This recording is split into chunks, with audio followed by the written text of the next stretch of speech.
Just the way it goes.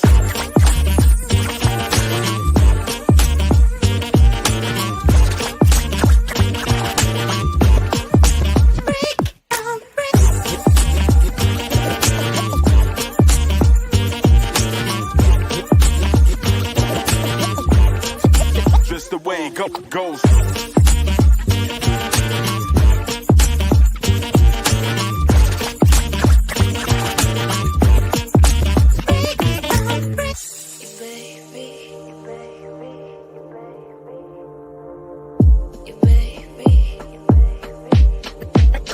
Degrees.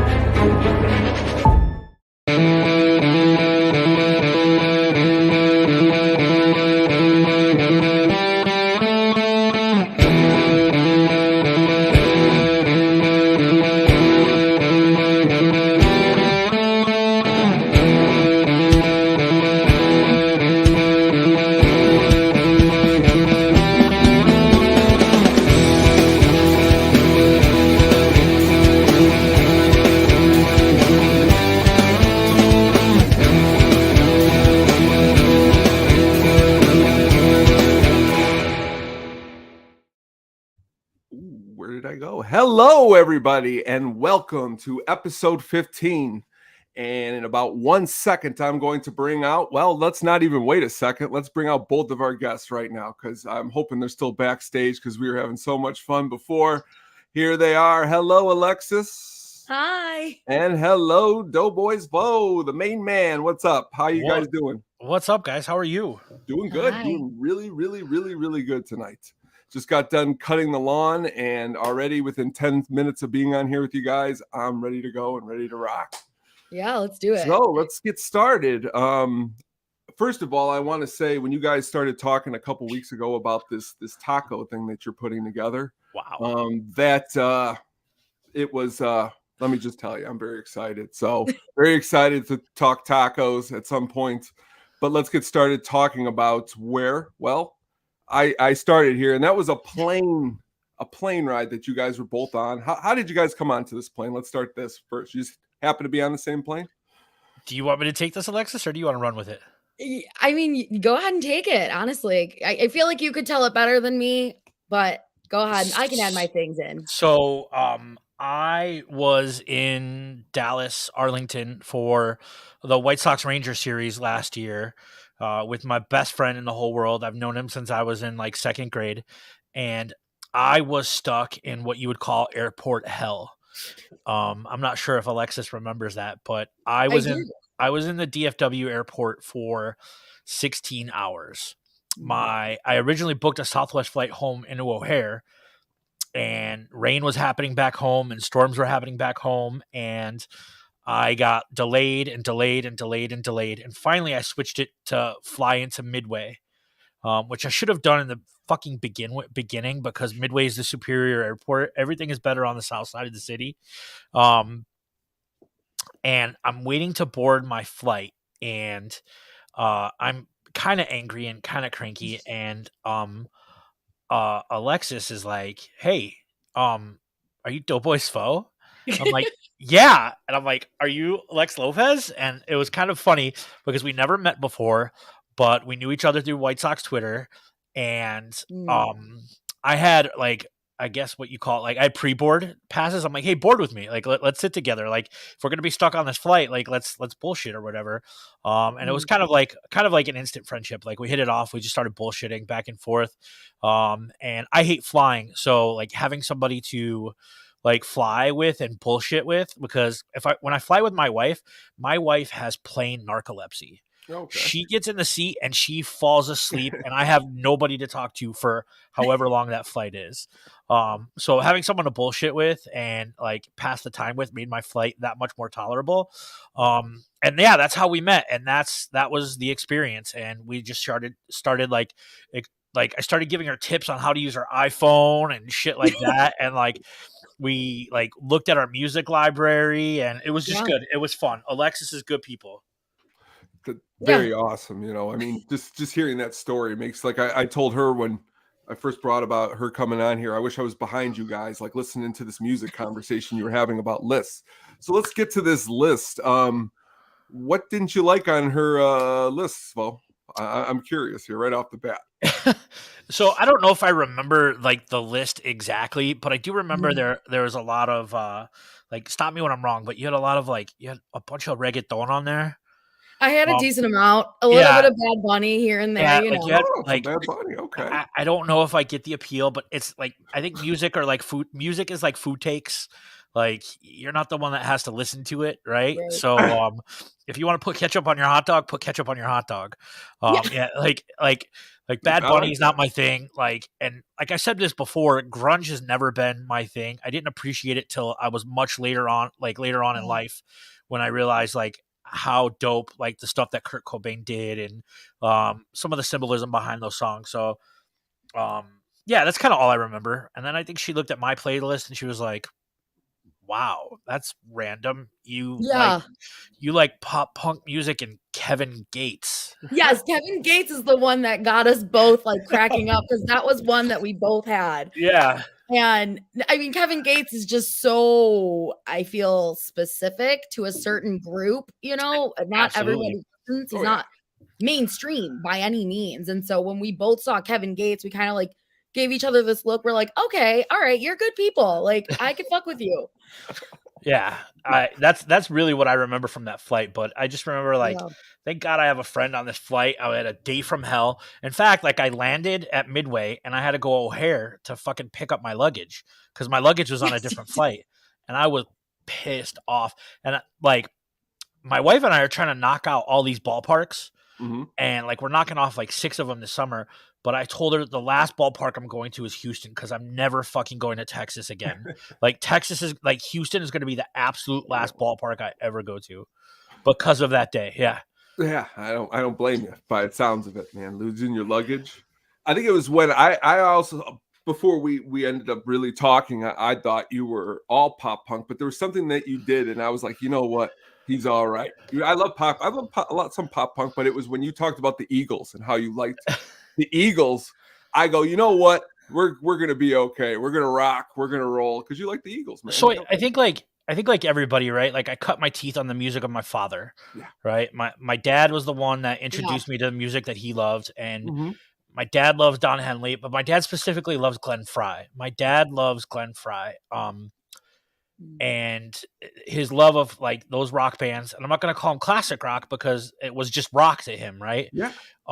Like it definitely like passed down to me. Like I love Led Zeppelin, I love Pink Floyd. You know, my dad tells me stories of like going to see these guys at like Rosemont Horizon and just passed out drunk, and like I tell this on Yumper and Svo all the time, but like some of that music makes me wish I was 16 years old in 1976.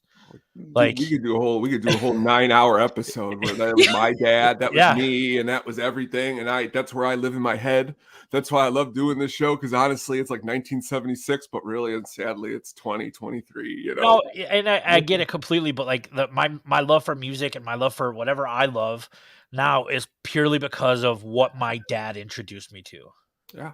Yeah, and I mean it grows, you know. I mean, as you later hear in some of the bands that I know you like, some of the pop, they start covering some of those songs, and you're like, you know, I remember that because I heard it from my dad. Now this band I like. Well, and to this day, my favorite cover song is the Ataris' "Boys of Summer," which is a Don Henley cover, right? Yeah. So, yeah, I mean that was the plane ride, and that was like very grateful for that plane ride. Yeah, it was fun. Awesome. It was a lot of fun. I mean, he taught me a lot about my iPhone, which I loved. He also judged me on some of my music choices. You know, I'm a millennial girl. Like I've got a wide variety of music tastes. You know, a lot of Drake.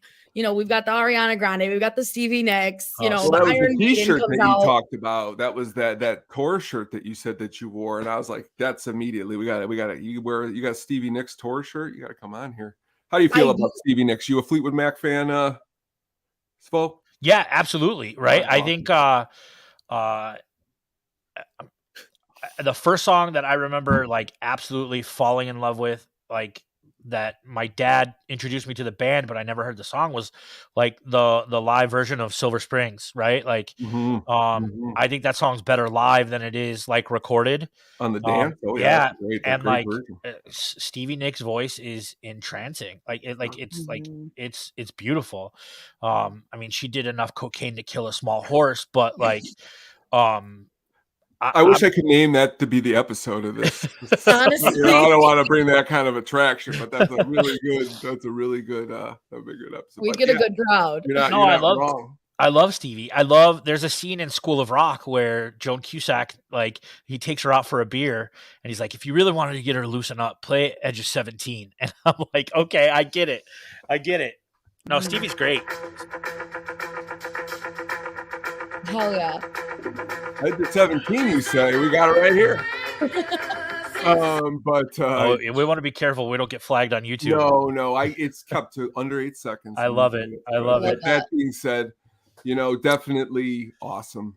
Awesome is yes. This VH1 Live is exactly what I'm referring to when I hear Silver Springs. It's beautiful. Like it's definitely, definitely good stuff. I didn't know Alexis was a Stevie fan though. Yeah. I awesome. just saw her at Ravinia. Are you going to go? Are you going to go again at the United Center? I want to. It's the weekend that I'm celebrating my birthday. Sox are hosting the Red Sox, but with the way this team is playing, I don't know. But the Bums are hosting a tailgate that Saturday, so I don't know what we're doing yet. Yeah. I would love to go see her though at Ravinia. You obviously, if you've been there, like you don't always see the stage, so right. I wasn't able to like really see her, but to hear her voice, it was a full moon. It was insane. That's beautiful. Very, very, very awesome. Yeah. Very cool. Last week I went over some of the Ravinia concerts coming up. Very cool place to see a concert. Be great to see Stevie there.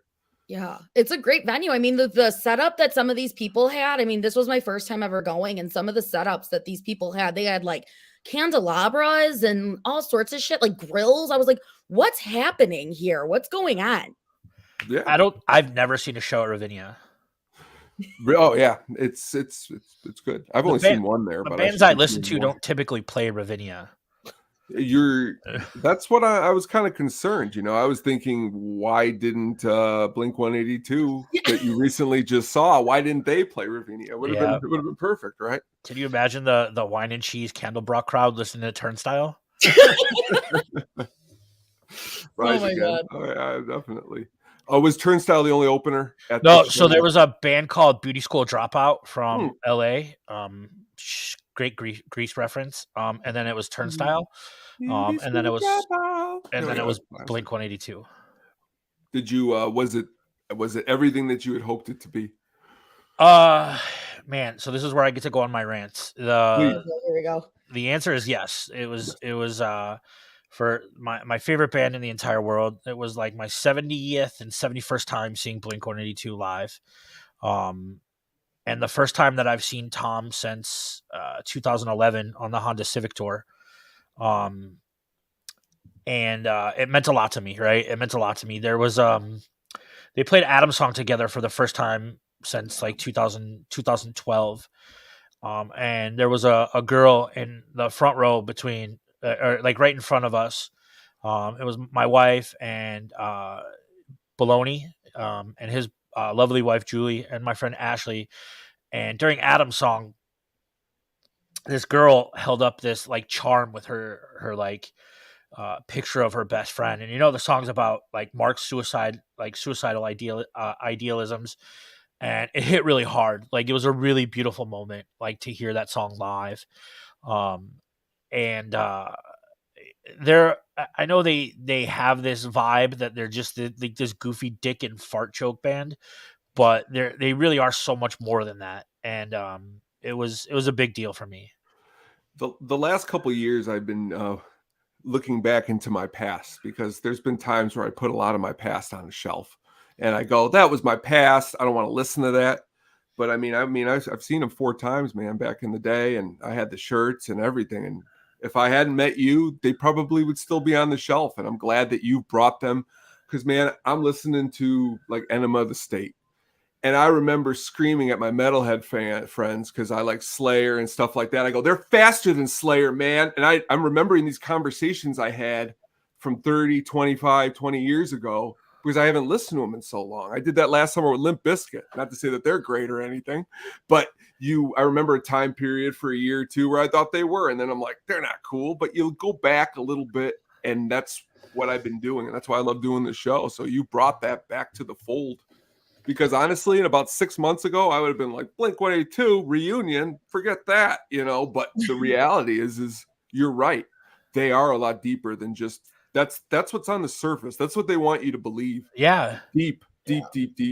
I think like band. the fun part for me was watching the evolution, right? Like my first introduction to them was honestly was like Damn It and Josie and M&M's and all the stuff on Dude Ranch.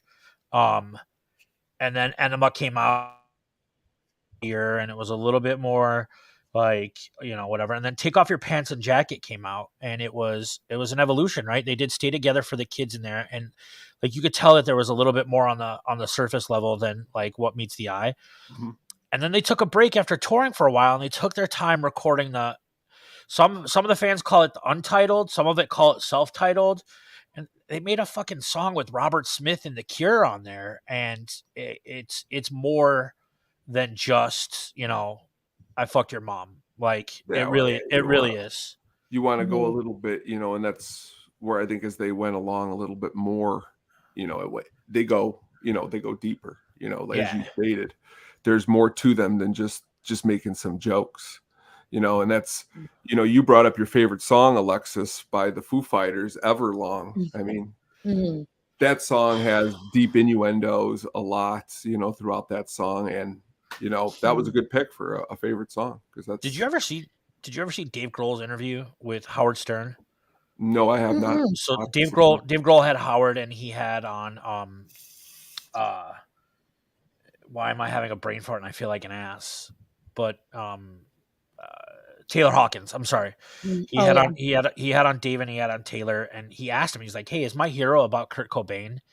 And Dave kind of like, I don't know, maybe but fuck, Foo Fighters are not a band that I appreciated till I was much later on in life, and it's fucking gorgeous. Yeah. It's beautiful. Yeah. I mean, and that's the thing is, I think it was Q101 Jamboree 99. I think and Foo Fighters were there, bands like Bare Naked Ladies, Soul Asylum, like different enclaves. Scott Weiland's solo, that was unique. And the late 90s was weird.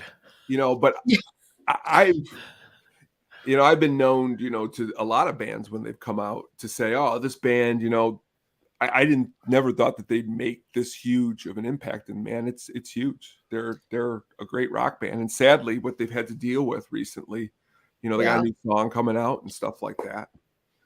Yeah, I saw them at Lollapalooza for the first time ever in 2021. And I went by myself for that. Was that 21? Yeah, it was 21. And I totally went by myself because nobody wanted to go with me on that Sunday. I was like, well, I've never seen them. Like, I want to go see them. And Taylor Hawkins did Somebody to Love. Like Dave Grohl went on the drums and he did a solo of just Somebody to Love. And it was the coolest thing. And I was so glad I got video of it because I mean, what like an entertainer, he was. And I mean, the whole show was amazing. I was front row. I cried 4 times, probably, if not more. But you guys say, you wish you were a teenager in 76, and I feel the same way, but I also wish I was a teenager in 99. Yeah. And these like other shows you guys were talking about, I was like, I was 4. I was not going to. I know. I was 3. I was at NSYNC. I know. And see, that's what I do. Now I'm going to really think about that when I say that, because you're right. Being sometimes those shows too were just as cool as some of the 76 ones. And sometimes I don't even think that I appreciated seeing some of those bands. I mean, I got a ticket stub here. I'm sure Blink played Tinley Park. It was right after Enema of the State. And it was like $19.50. Were you at that show, Svo, at Tinley, at the New World? So I saw them. I saw them at Tinley. But I think I want to say it was 2001 with Alkaline Trio and Newfound Glory. Okay, no, this one was a little bit before that. because they also played like the Q101 Jamboree. They played Warped Tour that year. I saw them on Warped Tour like 5 times, and then I saw them on the Honda Civic Tour with the Ataris and Alkaline Trio at the Riviera. Gotcha. Wow. Also, I saw them for $1 at the House of Blues in November of 2003 when the Untitled came out, and the opener was a rapper from, I want to say, Mississippi named Bubba Sparks. Oh, I know Bubba Sparks. I know Bubba Sparks. I was the only kid in the crowd that knew the lyrics to Bubba's song Back in the Mud. And the only reason that I knew the lyrics is because it was on the Madden 03 soundtrack. Wow. And two of my favorite things in the entire world are Blink-182 and football. And I played Madden religiously every year, and I knew that song from Madden. So that was awesome. Cool. Yeah, that was cool. That's really cool. What's a band, Alexis, that you dislike? Dave Matthews Band. So much same. Oh God. I think that's actually something we bonded over at one point too on our flight, was how much we dislike Dave Matthews Band. Because I mean, I like most 90s alternative grunge. I mean, Svo will make fun of me, but like I still use Pandora from time to time when just like don't know what to play. And I do like the 90s alternative grunge station. And anytime Dave Matthews Band comes on, I'm like, oh my God, stab me in the eyeball with a rusty fork. Yeah. Hey, you know, that's why I like this show. Everyone is free to those awesome opinions. And I appreciate it because I hear that all the time. Oh, woof. So that is we know that to be true. Yeah, I had to judge him because I knew that he loved Dave Matthews Band. You know, sorry. So was that Foo Fighters concert your best experience? No. So I'd actually say one of my best concert experiences is going to go like way off tandem here. I was gifted staff passes for Lollapalooza, like the very first year I turned 21. And I was able to get into Lolla for free most years, connections. And I got these staff passes, and I asked all my friends, does anyone want to go with me? No, nobody wanted to go. So I went by myself, and I was able to be backstage for one of my favorite DJs at the time. So it was really cool. So I actually like got into like the back, like there was like a Red Bull tent where like you got free drinks, and like I was drinking with like different DJs, and it was behind Perry's, and one of the coolest experiences ever. Really cool. Who was the DJ? Did you? His name's Jaws. He was like really like kind of like house, like I don't know if you want to call it like house trap. Like I don't know. At the time, like I was a little bit more too in like the industry, like house music scene. Yeah. And seeing him was really, really cool. We're gonna get Jaws on here sometime. I'm gonna find him, and we're gonna bring back Jaws. I'd love it. Is he still? He's still around. Yeah, Shark Squad is still strong. I'll have to look into that. Very, very cool. Yeah. But yeah, you got concerts coming up. Either one of you? You said Stevie Nicks, no, nothing. I want to do Stevie Nicks. Don't have it in the books right now. Spo's gonna judge me for this one, but I got gifted Morgan Wallen tickets. Except didn't that show get canceled? It might get canceled, I think. I thought he canceled his entire like tour because of his voice. I thought it was only the first 6 weeks. Yeah, I would maybe take a look at that again. Maybe we'll take a look at that. But if I don't do that, the night before is Fall Out Boy. And I was I'm not going to Wrigley twice in 1 week. I'm going to go to Fall Out Boy, but I might dip out after Alkaline Trio. Okay. Yeah, I would like to go see Fall Out Boy. That was one of my first concerts at Northerly Island as well. These guys. Was that the Panic at the Disco, Cobra Starship, Plus 44? Yes. Yeah, you fucking asshole. God, I hate you. I was in like 6th grade. I don't care about anything, but that was like the only time. That was one of the only times Plus 44, which was Mark and Travis's project while Tom was doing Angels and Airwaves. Mm-hmm. That was the only time they toured the United States. They did one album and toured, and that was it. Yeah, it was fun. Fucking asshole. You're gonna go see Sum 41 on their last tour here? So yeah, like I would like to. It's a it's the Offspring, Simple Plan, and Sum 41. Ooh. But Sum 41 live has never been consistently good. So I'm probably gonna pass. I think I don't know. I think I might be in I might be on our baseball trip. You a Yellow Card fan? I'm gonna go to Yellow Card and Story of the Ooh. Year at Northerly Island because Nice. like I would say besides Blink, like Yellow Card and Newfound Glory are my two other favorite bands.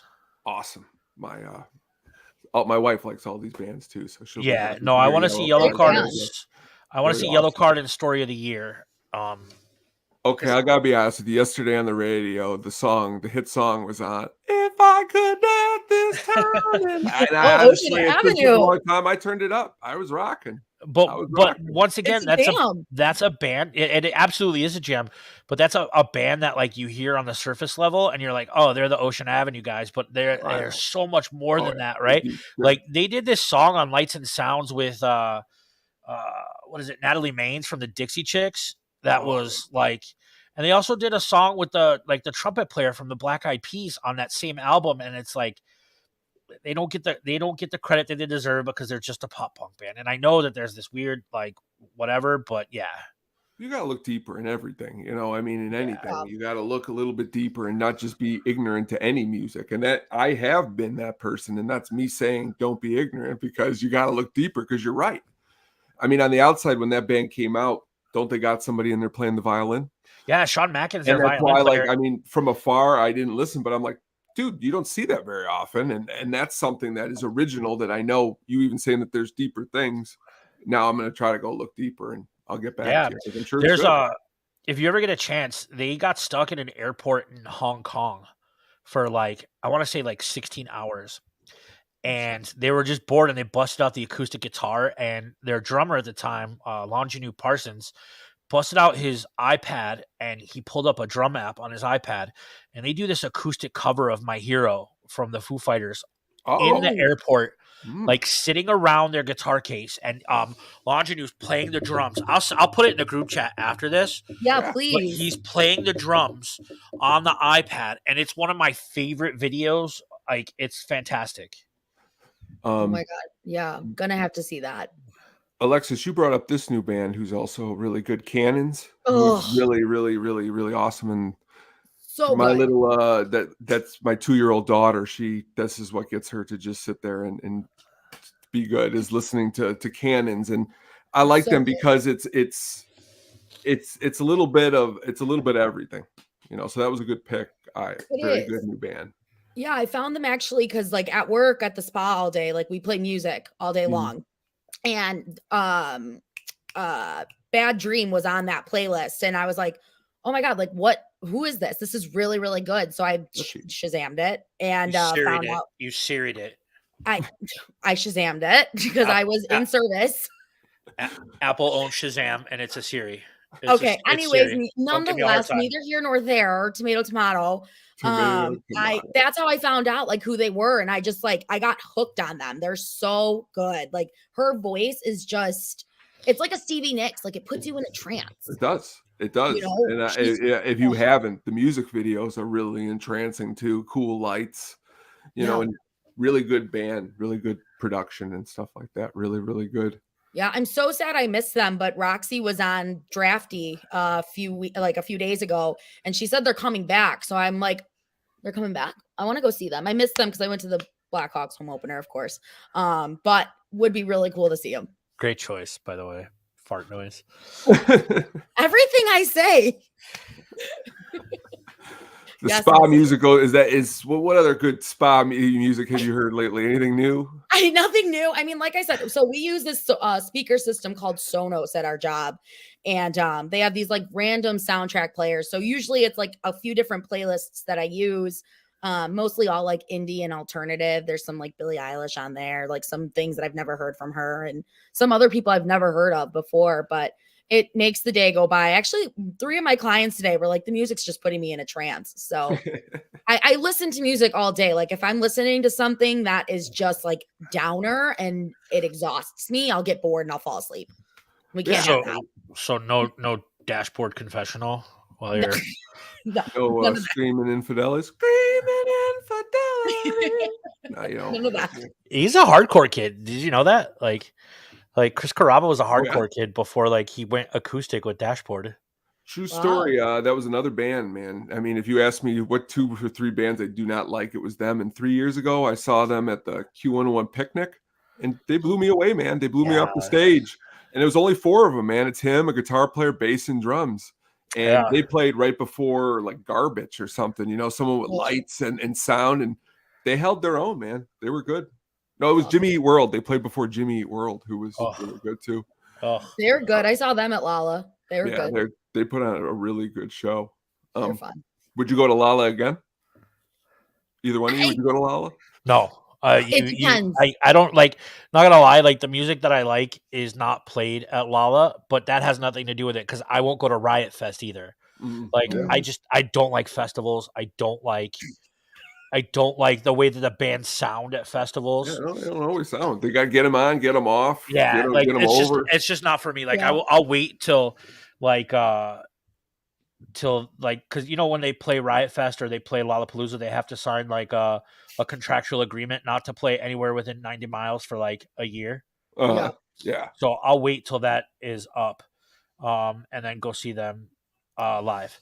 Yes, Fall Out Boy. Pete was in a band called Arma Angelus when he was at DePaul, and Fall Out Boy was just a side project of those dudes. Very, Pete very and Patrick are hardcore kids. So is Joe. So is not Joe Troman.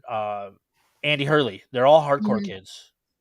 I bet you were real excited when the Sox switched the song over at the end of Centuries or at the beginning in the game. That was really cool. Fall Out Boy. You like that song? Yeah, Centuries is not like No. there's a lull in there where like I don't know. I didn't want to say anything. I'm glad you admitted it because like they this good last stuff. album, like this last album, I thought was a really really nice throwback, but nothing's ever gonna be like Take This to Your Grave or From Under the Cork Tree. You know, but I'm the type of guy that, you know, I still respect it. And you're going to find a good handful of songs on the album that are still good. It's just not going to be as solid as those old albums. Well, and the reason that it is like these bands want to evolve and they want to change and they don't want to write the same pop punk album for, 20 years. No, I mean, every band, they want to do what they want to do after a while. Yeah. Right. Thank you so much, guys, for joining me tonight. Absolutely. Really good time. Really, really fun. Really, really smooth. We're definitely going to do it again. So thank you very much. No, thank you so much for having us. No problem. Thank you. All right. Thank you so much for my guests tonight. I do appreciate it. It was awesome, awesome, awesome. And we're definitely going to do this again soon. We got a lot of cool things coming up here at the Sadistic Penguin Studios. Always awesome. Always really, really fun. If you get a chance, please, if you have not checked out Yumper and Svo at the show, please check that out. X-Men, really, really awesome. Really, really deep dive. All your movie needs. These guys are going to meet them. Coming up soon, Steve Coogan. I was cutting lawn earlier. I couldn't get Steve Coogan out of my head. I'm very, very excited. Very, very awesome. Lots of blogs on the website. Please go to sadisticpenguinstudios.com. Check everything out. Please do it. We really, really, really appreciate it. I'm going to come back here again in 1 second and thank you some more. But until I do that, please, here is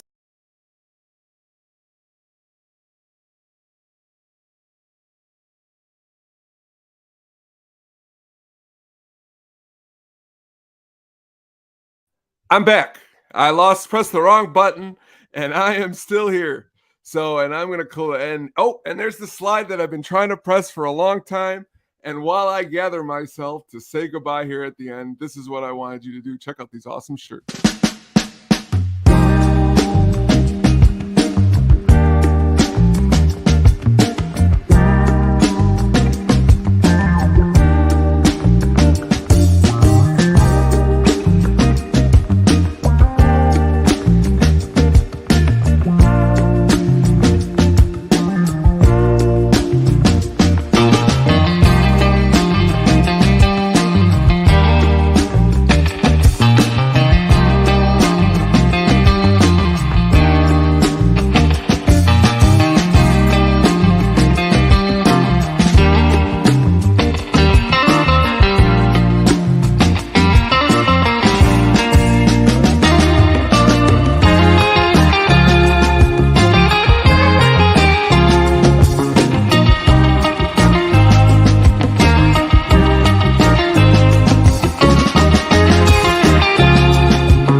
was like a pitcher who just gave up a 1-run home run, but I'm still in here and I'm finishing it up strong, everybody. Thank you so much for joining us.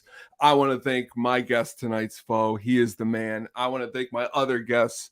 She is the woman. She is awesome. Alexis, thank you so much. These are the Penguins that I am so awesome to spend my time with, rock and roll with. We did a great job tonight. Please check us everything out on the Instagram, on the Twitter, Penguin Sadistic, Hookup on Music on the Twitter.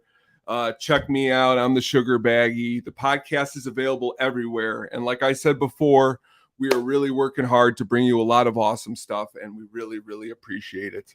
Thank you so much, everybody. And until next time, keep on rocking and keep on rolling.